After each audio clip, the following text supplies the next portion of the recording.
Thank you for having me back. It's a little nerve-wracking to get up here and speak in front of two distinguished professors of economics, Professor Roberts and Professor Moav. And I barely finished my degree in political science, and that's a BA, not an MA or a PhD.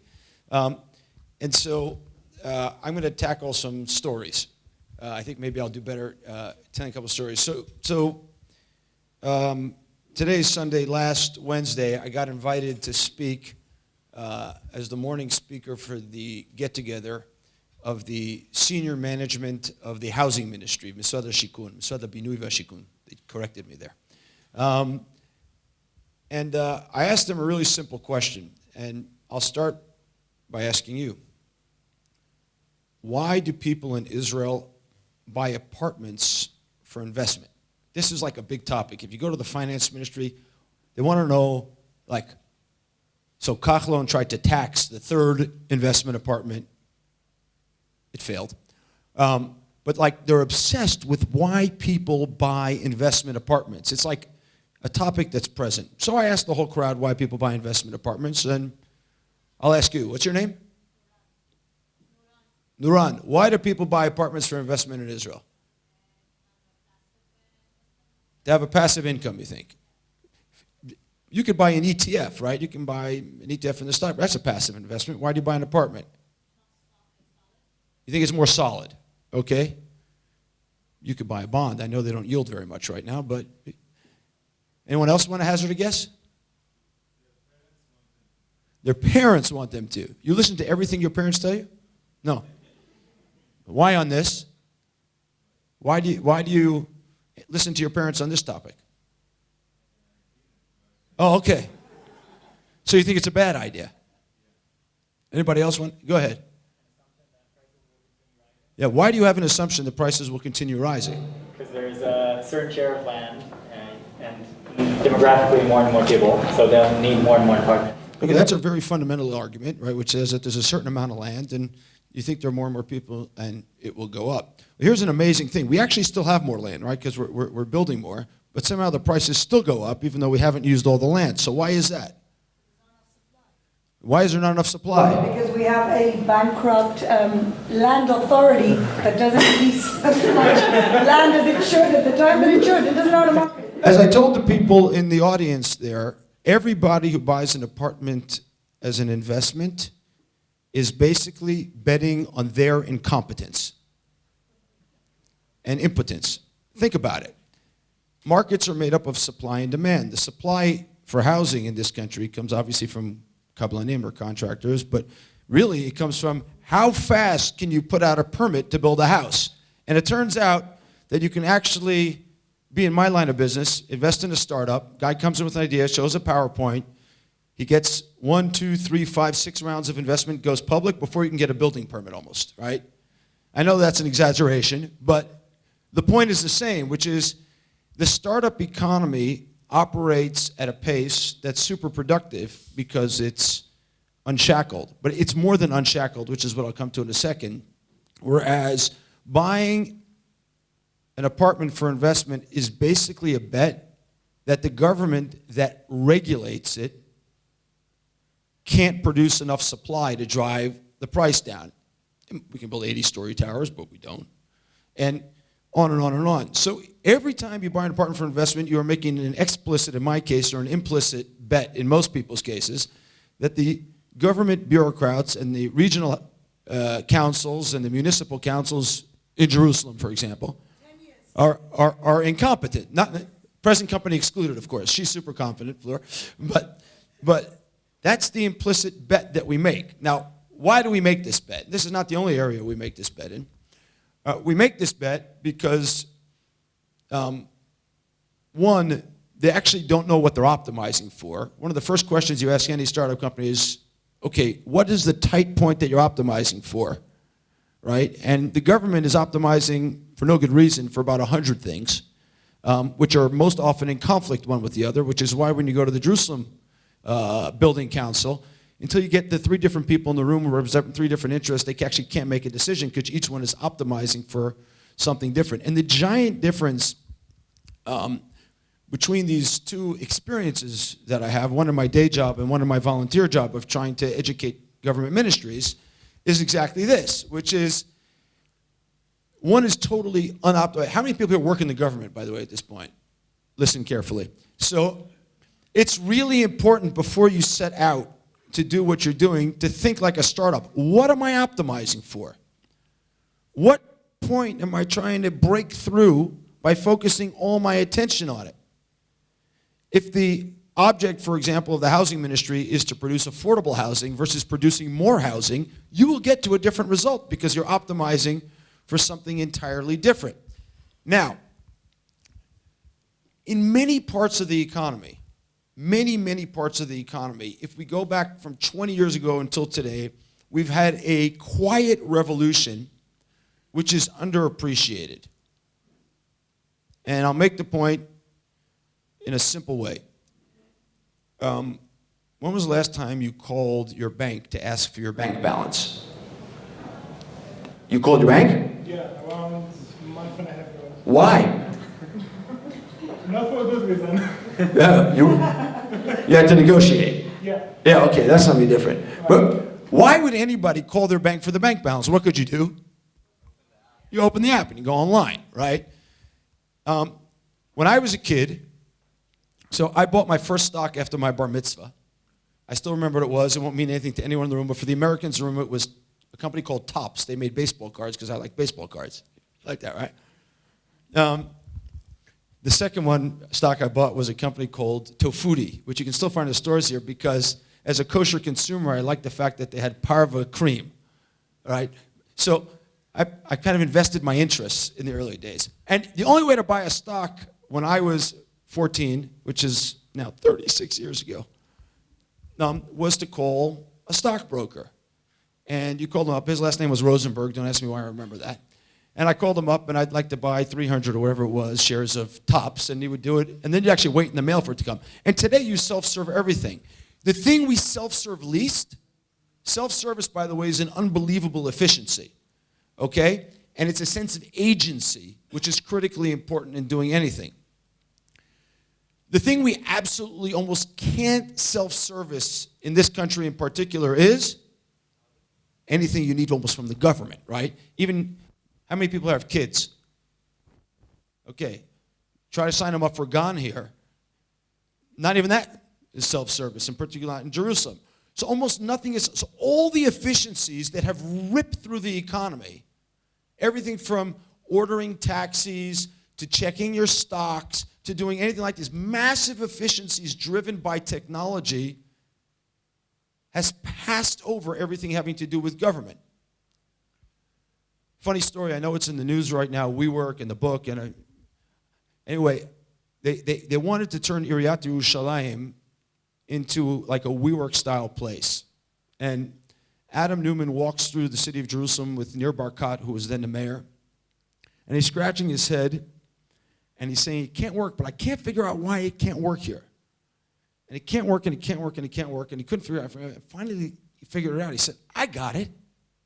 He said, none of the WeWorks around the world have drawers and bookcases because there are no papers. They only have bookcases for books. There's so many papers here. It can't be a WeWork, and that's part of the bureaucracy. So why do I tell you this story? Bob wants me to talk about freedom. But before we get to freedom, we need to talk about things that are more basic. And that is, if we have a world that is accelerating at a rapid pace over here, and another world that is like a tortoise over here and a pain in the neck, where it takes 10 years to get a building permit, and you see how much energy Fluor has, and it takes 10 years to get a building permit, we have a problem. And for those of you who've seen the famous graph in The Economist, which has now made the rounds on Twitter 10 times, when you look at prices in the private sector versus things that are governed by the public sector, it's going like this, right? Education's another one of it. The cost of education, actually, in most parts of the Western world, and even Israel, by the way, continues to go up. Why? Because it's heavily regulated at the end of the day, and you have tons of inefficiencies in it, and technology, despite the fact that you can learn anything on YouTube, right? despite the fact that you can access Coursera or edX or MIT or whatever it is, still the cost of education comes up. Now, we all know, by the way, I forget what the guy's name was, who was Henry Kissinger's aide, but there's like a law, if something has to stop, it eventually will, we just don't know when. Eventually this will come apart because people won't tolerate it. But there's a difference for whether it comes apart and we dismantle it. Those are two separate paths, which I won't get into now. But the key to unlocking, it's 10 years now to the big protests on Rothschild for the cost of living in Israel. Actually, things haven't changed that much, right? Maybe some of the new reforms will help right now, maybe. But things haven't helped that much because technology has not gotten to these core industries which impact the core parts of our life, and they're being prevented from going in there. There's real reasons they're being prevented from going there, because technology actually enables freedom and agency that drives down prices, that changes supply chains, that undermines the way things have been done but can be done. Think about the phone, this little phone. Think about the cost that this thing has collapsed, even though it costs $1,000 for the phone, right? I don't get a telephone anymore that I put in my house. I don't need a computer in many cases. I don't need a phone book. A million things. I don't need an encyclopedia. A million things that have been collapsed into this cost reduction device, and it provides freedom. Technology, at the end of the day, provides freedom and power and agency. But that's tough for a lot of people. And it's tough for a lot of people who are stuck in their jobs for a lot of years and stuck with a way of doing things. And therefore, these systems, for the most part, end up getting challenged from the outside. They rarely reform from within. And that's the first point I wanted to cover. But I want to try to draw a world that even when it has technology, it doesn't have freedom. And we've had stirring examples of this in the last few months. Anyone know what I'm referring to? Very good. Who said that? What am I referring to? Maybe what's happening in China right now with the COVID. With what? With the COVID. Not really the COVID thing. So we've had a couple of events that happened in China and to Chinese companies recently, which should wake us all up. But who uses TikTok in the room? Nobody. Fantastic. Too old. Too old for TikTok. Thanks.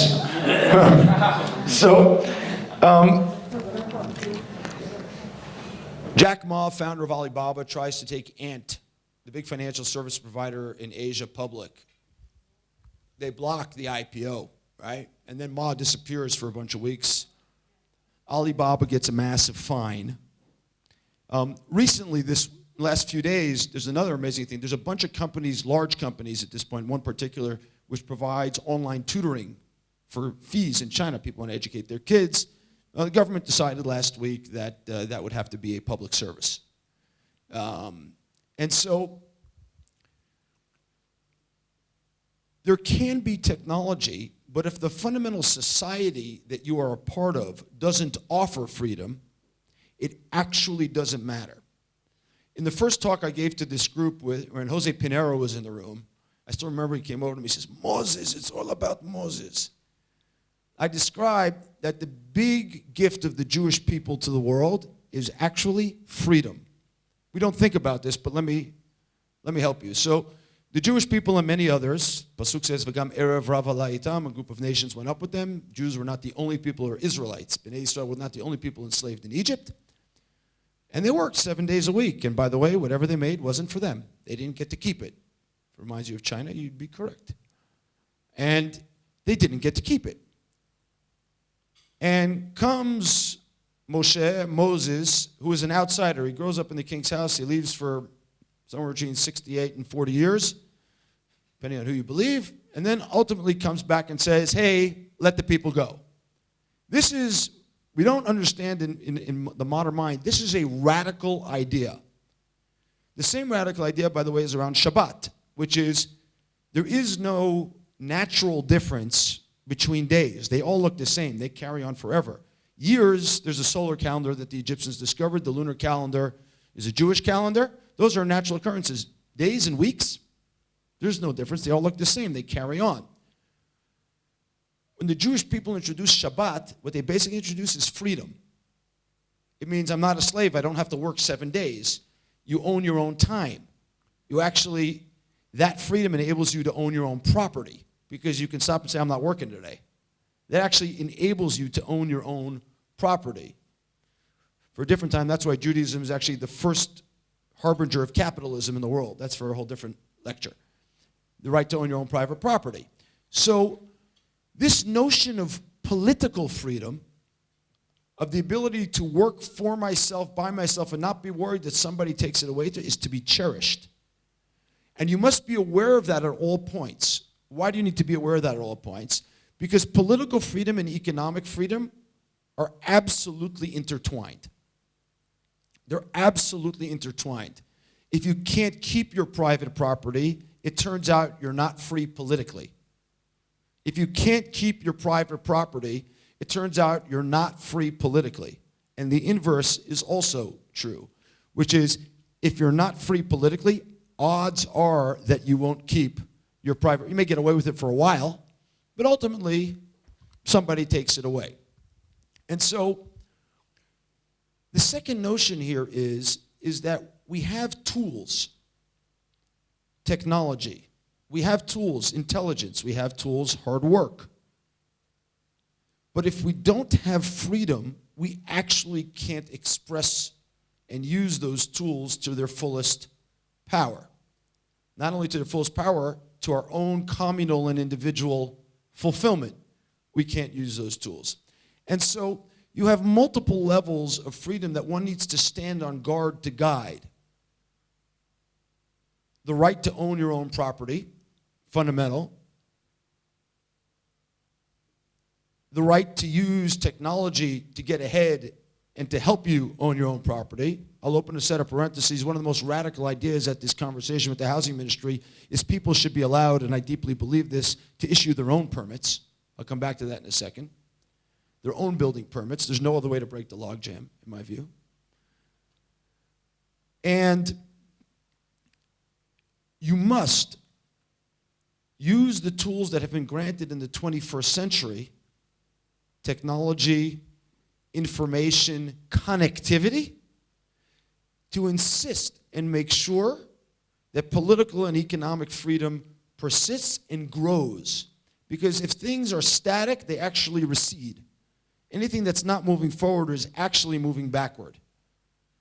And it's not obvious in today's political environment, and this is true in Western democracies as well, it is not obvious that this is obvious to all of the politicians and all the bureaucrats. When it started with Barack Obama saying, you didn't make that, so you didn't act on it. But maybe I did make that, right? And that doesn't mean the government doesn't have a role in creating things and making infrastructure. Of course it does. And we need it for that. But if the citizenry, read intelligent citizenry, you, others, does not stand on guard, it pulls back. It recedes. That's the nature of these things. And tools are getting more powerful, significantly more powerful. Technology tools are getting a lot more powerful. Very, very quickly. Very, very, very quickly. And so, powerful tools can be used for good, and they can also be used for bad. And I'll open up a controversial topic for 1 second in order to make the point, and then I'm going to delve into it some more. So everyone knows that one, Ben and Jerry's, right? What do you think about it? Anybody? Go ahead. What do you think about it in what extent? Exactly. Well, I left it as an open question on purpose. It's a very large issue. I mean, so why do you want to answer? Because it's a great issue. Oh, great. So tell me, what do you think? Okay, so the main thing is it's good tasting, which is a good starting point. Okay, you like the ice cream. Yeah, meaning I do care about it enough about whether we're going to consume it or not, and whether it's going to be provided in Israel or not. And that's the reason that I would wish that it will keep on going in being solved.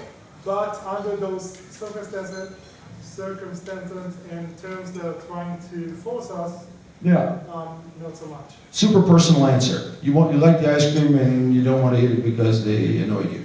No, I don't. I want it. I don't want it to be sold in Israel. I got it. I might eat it in Manhattan or anywhere. All right. Anybody else? It's the opposite, no? In Israel, we have an Israeli Yeah. business person. In America, I one point think the main problem I have with it is that private company, corporation, practically dictates to the state of Israel what it should or shouldn't do, what it has to do to continue to be able to sell this ice cream in shops, and I think it's wrong. Okay. What's your name? Max. Max is really bothered. I'm going to put words into your mouth. Tell me if I got it right. By the fact that a private corporation decided to dictate to the state of Israel what its policies should be. Do you think that's what happened?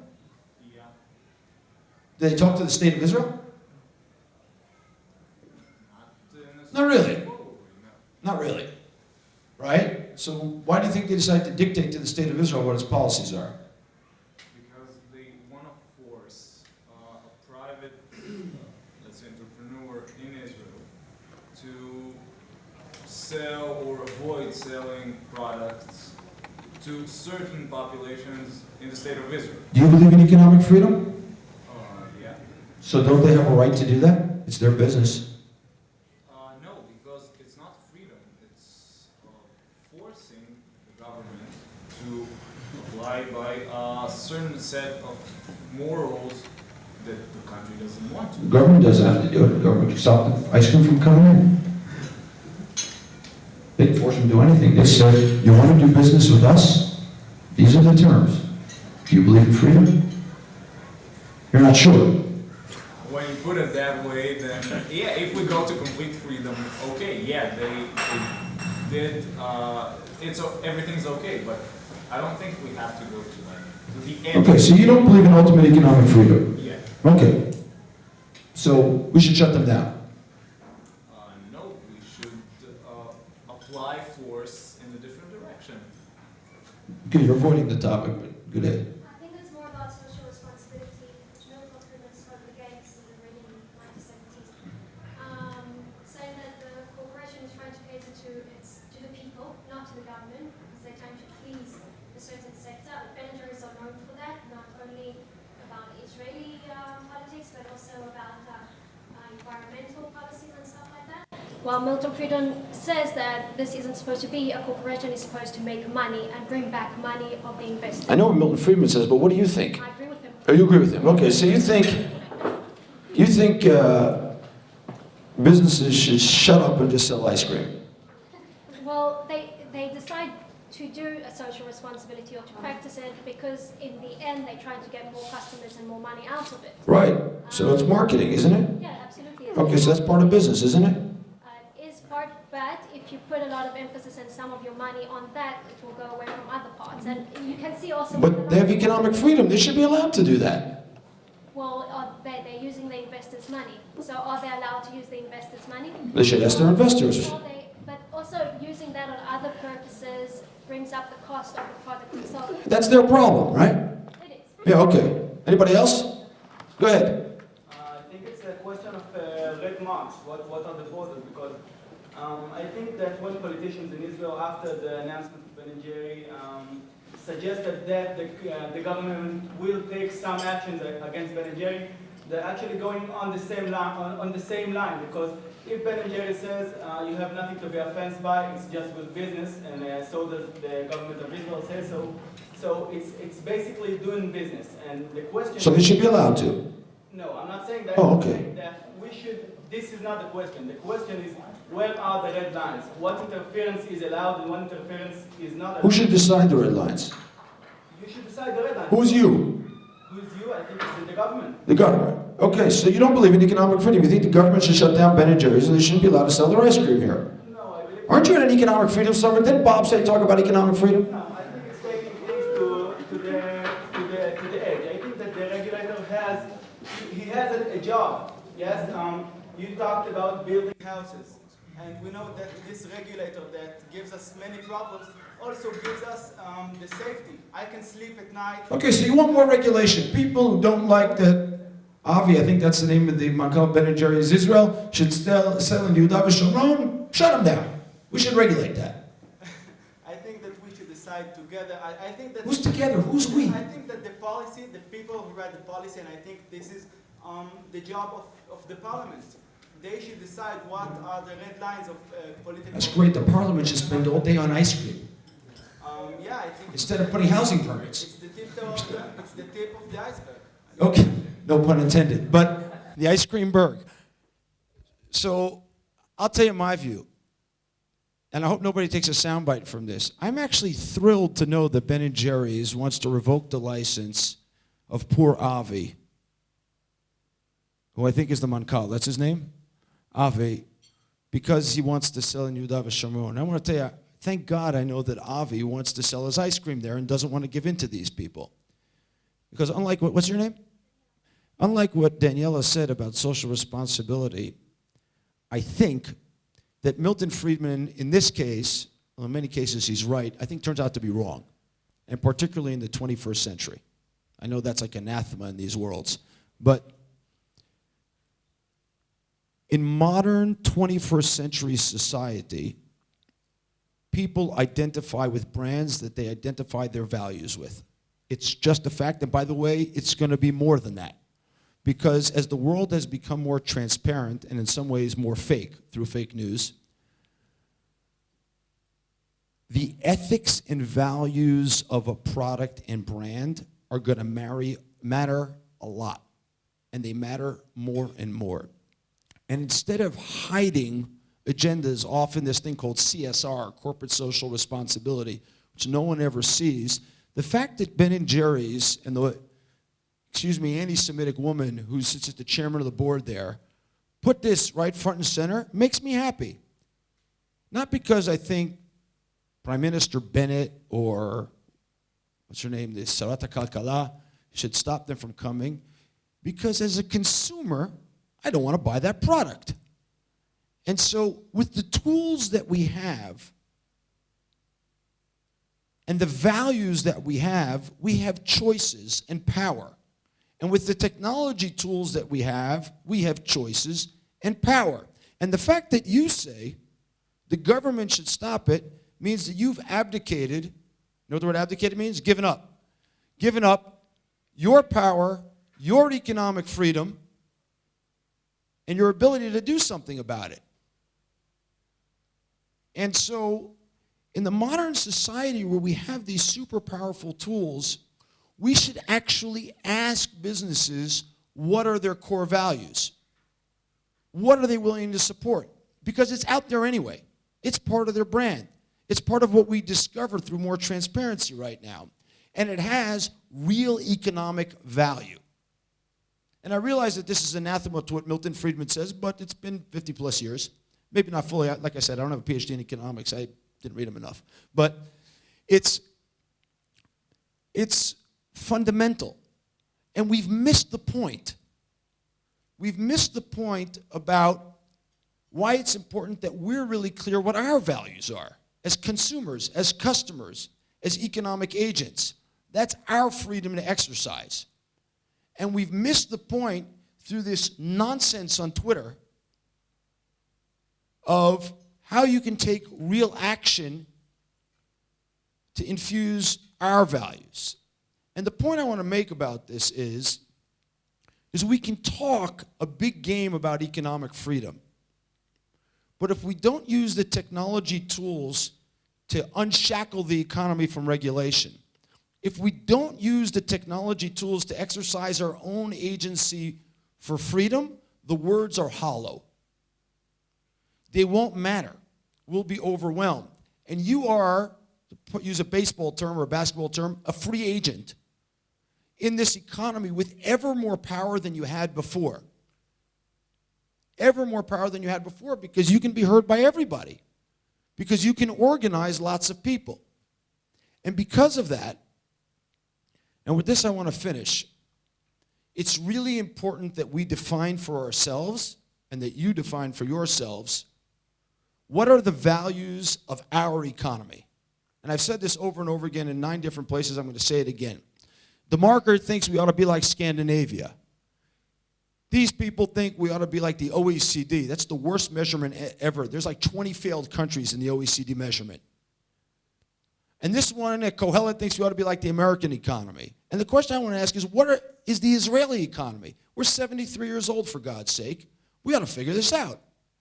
And we can have a unique economy rooted on uniquely Israeli values. We have 3,000 years of written history and written economic rules that should be uniquely ours, that start with the freedom that Moses insisted that we all have. Political and economic freedom. That also cares for the other. It's called the Ach in the Torah, the Ger. We don't have to talk about social welfare to care with the other. That is a citizen responsibility. We don't wait for the government. They're not good at the job. They're really not. You've been waiting for them 10 years for a housing permit. They're not good at it. And in modern society with modern tools, the question we should be asking ourselves is about the ach. How do we increase the pie? Because there's more economic mobility available in society if people get educated and if we educate them, because again, waiting for the government will be dead. Professor Moab has pointed that out many times. They can't move the education system fast enough. So you need to, and you need to, and you need to, and you need to. And we have technology tools that do that, and God bless. Hopefully they won't take away the tutoring businesses like they did in China, because we'll stand for our freedom. And so we have an opportunity to really double down on what are uniquely Israeli, Jewish values of a responsible economy. It's like Spider-Man. With great power comes great responsibility. With great freedom comes great responsibility. So you are responsible because you're free, if you don't believe in them, to stop the Ben and Jerry's thing. Don't wait for Bennett. Do it yourself. If we think the education system is screwy and doesn't educate enough people in the social periphery, then do something about it. Don't wait. And if you're concerned that we don't have enough economic freedom and that it takes the municipality of Jerusalem and every other municipality in this country way too long to issue a building permit, let's get some technology tools and a movement going, and let's do something about it. Why do I say self-issuance of business permits, and with this I finish, is super important? Fleur said Remy is corrupt and incompetent and bankrupt and whatever, and it may be true. But we have a notion, like somebody here said, that there's a limited amount of land, and so we need to like parcel it out really carefully, and we got to check everyone 100 times because we're trying to catch the few crooks that exist. Most people are pretty good, and we discover that when we trust people, they actually do the right thing. And we have, for a country, a pretty high solidarity level, at least compared to where I come from in America. Solidarity here is, and since everyone knows everybody and there's only 2 degrees of separation in Israel instead of 6 degrees of separation, the price for doing something nefarious is actually pretty large on a social level. If we trust people and give them technology tools to self-issue and the building collapses, we can do something about that. And we can increase the punishment and the societal punishment to go do that. But that's called exercising these powerful tools, and their powerful tools of freedom, the powerful ability to organize and do something about it. So do something about it to ensure that we have economic success, because we must expand this bracha to more sectors of this society. We must insist that other sectors of the society come in and be a part of the bracha that is happening here. Look what's happened in the high-tech sector that I started with in the last 12 months. It's stunning. You know why? Because it's free, and it's technological, and it's people exercising agency and the right to do things. B'atzlacha.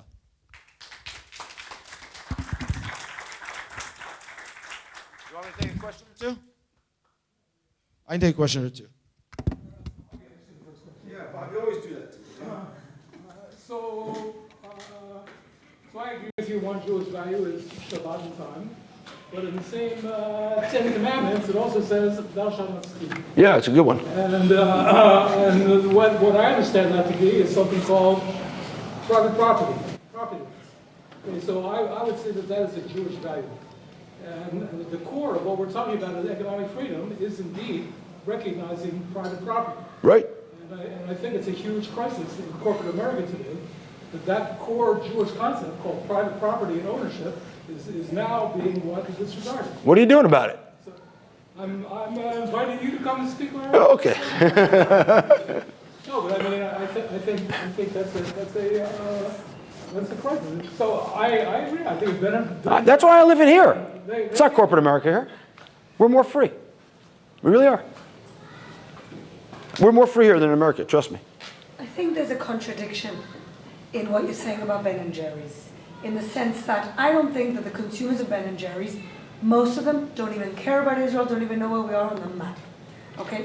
And it's the technological tool of social media that is kind of hypnotizing an entire generation to believe we're evil. Fleur, let me help you out. You ready? Fleur, let me help you out. Unilever, which owns Ben & Jerry's, their stock is down since the announcement significantly. For how long, though? I don't know, but what I do know is that there are, I think most people in the world are pretty good. I do. Not everyone, bad actors. So somebody's decided that, I mean, there's a big company, Unilever, right? But like my dad told me this morning, he's not buying Telma anymore. He's not buying Cariot. You know why? Because it's owned by Unilever. Cariot? So he told me. That's what my dad told me this morning. And my mom told him, but the grandkids like it. What are you doing? And so, and he, you know, if you think that the forces of evil can organize on social media, well, so can you. And we can drive Unilever's stock down so that they feel the pain and they understand why they're wayward people and they made the wrong decision. And we should do that. And we should. That's part of economic freedom. I exercise my agency to decide I'm not buying Unilever products. I'm not buying Ben & Jerry's. You can make that decision. And so, you know, I don't think we can stand here and say, you know what? Ben & Jerry's can't take away his license. Well, they can. They have the right to do that. It's a contractual right. They took it away. I don't agree with it, but they have the contractual right. And if we start there, we'll be in a really bad place going forward. And Bob believes in economic freedom, and he made me promise to talk about it. So do you agree in the anti-BDS laws of the state that makes different big companies divest from Unilever, because that's intervention of the government? Yeah, that's a really good question, by the way. I've thought a lot about this topic, about the anti-BDS laws and why they're different in this case. So there's one set of laws, and by the way, let me just say this very openly. I think Ben & Jerry's decision is despicable, okay? Particularly because they'll sell in every other economy. They'll sell in Syria and in China where the Uyghurs are being oppressed, and they don't give a damn. It's pure anti-Semitism. Let me just be clear about that, okay? In my view. And so, that having been said, I think the anti-BDS laws, which are state-mandated laws as opposed to federal, and I think there's an important distinction there in the United States, where the states have gotten together and decided these are our values. And so, my view is we need to do the same as a society and a country. These are our values. And I admire it. I want to do more business with states that have anti-BDS laws than states that don't. By the way, I watched Francis Suarez, mayor of Miami, a man I admire, though I've never met. I have communicated with, I've never met. Transform Miami in a heartbeat, by the way. And he stood with Israel all through. And I'm telling my companies, go look at your U.S. headquarters in Miami. Good values. He stood up for Cuba when all these other guys hid in the, Ben & Jerry's, hid in the toilet. That's what happens. Okay. Yeah, I can take 2 more questions and I got to go because my wife's going to get angry. And if I want to have economic freedom, I need to go. Sorry, you spoke right. Go ahead. I would love if you can describe a little bit more this unique Israeli economy as opposed to the American economy. Yeah. I call this in my most recent book, Kalkalat Achva. And, which doesn't have a good English translation. Balaji Srinivasan calls it something like win and help others win. someone else wanted to call it the economy of fraternity. But basically, I think it's like this. And this is, you need smarter economists than I am to figure this out. It basically says the following. You ought to be as successful, and it's a little bit from this week's Parshat Shavua, by the way. Okay? You have talents. You're a talented guy. What's your name? Moor. You're a talented guy, Moor. And you have talents, and you've also been blessed. You probably went to a decent university, I think maybe, and you got a decent job, and you've done reasonably well. And so you can decide to keep that all for yourself. It's your decision, by the way. You have private property, and the government shouldn't take it away from you and tax you excessively or anything like that. But you should be encouraged by a civic society that has a set of values that says we need to support, and I'll come back to what the word support means. We need to support the other members of this society who either don't have the tools, don't have the education, don't have the opportunities to do that. How? Not by the government taxing you, necessarily, because they're actually terrible allocators of capital as well, but by you exercising your sense of agency, klapei achicha o achotcha, your brother or your sister, and investing in them. You have saved property, income. I promise you your kids are not going to need more than one apartment and 10 pairs of underwear. And you can invest some of your excess capital in ensuring that the pie grows for other people. You can invest some of your additional capital that you have and loan it out to other people. This is what I think both the Torah wants and what I think a Jewish economy has actually been throughout the ages. If you look at the Takanot and the Kehilot in Sfarad during the 1200s and the 1300s, this is what they were about. It's how you loan money and still recover it. Within the Kehillah, and what is your responsibility to your Kehillah versus another Kehillah. If you look at the Takana of Pruzbul of Hillel, right, it's going to be Shnat Shemitah pretty soon. And so he saw that people weren't lending money out to other people, so the credit markets dried up. So what did he do? He said, there goes Shmitat Ksafim. You can go collect your debts from other people. We need to keep the credit markets, but you must lend. And you must lend in order to make sure that the people do this. So I think that's kind of one set of core values. The other set of core values, and that I think expands out. If we kind of each, like I said before, educate and strap 4 or 5 people on our shoulders and bring them into the modern economy, the pie grows. You'll actually get richer. Okay? It's good for you too when the pie grows.